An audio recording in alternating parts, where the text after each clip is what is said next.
the reason why you'd invest in a stock in the first place. So, how is money made with a stock? There are actually two main ways this happens. The first is through what we call capital gains. This term is not only used in the stock market, but also in the bond and real estate markets. Capital gains occurs whenever the price of the underlying stock increases in value from the original purchase price. For example, say Joe buys 10 shares in Boeing, which has a current stock price of $100 a share, for a total valuation of $1,000. 1 month later, Joe checks back on his investment and sees that Boeing's stock price is at $130 a share. So Joe decides to sell his shares. Since the stock price increased $30 or 30%, he made a $300 profit from it. That $300 profit is what we would call capital gain. The same thing would occur in the opposite scenario, except we will call that capital loss because Boeing's stock price would have plummeted. Something important to note is that the gain is not realized until the stock is sold.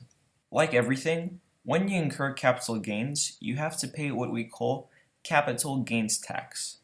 This tax varies from country to country. In the United States, individuals as well as corporations are subject to capital gains taxes on their annual net capital gains. And obviously, if capital loss occurs, then you are exempt from the tax.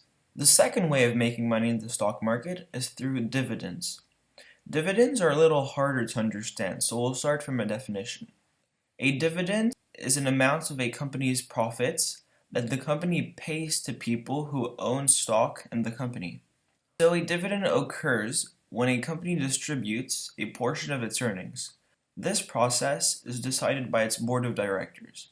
The board will always use dividend distribution in times of profit in order to attract and keep investors. It can also be interpreted as a statement which says, "We are a strong company."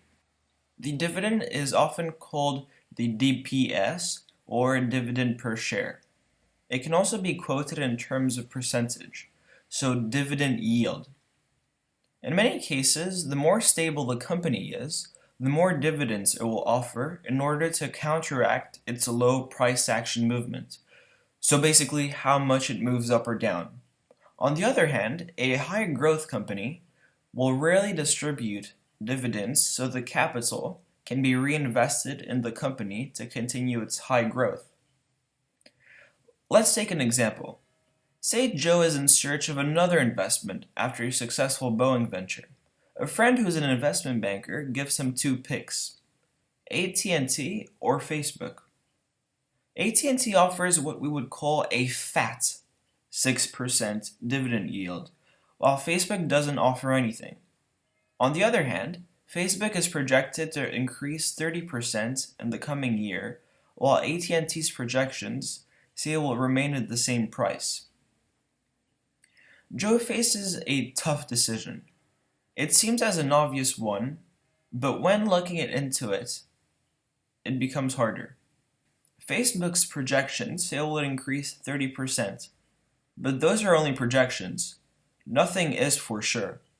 For all we know, Facebook could plummet another 30%. AT&T provides a solid 6% of the stock price as dividend.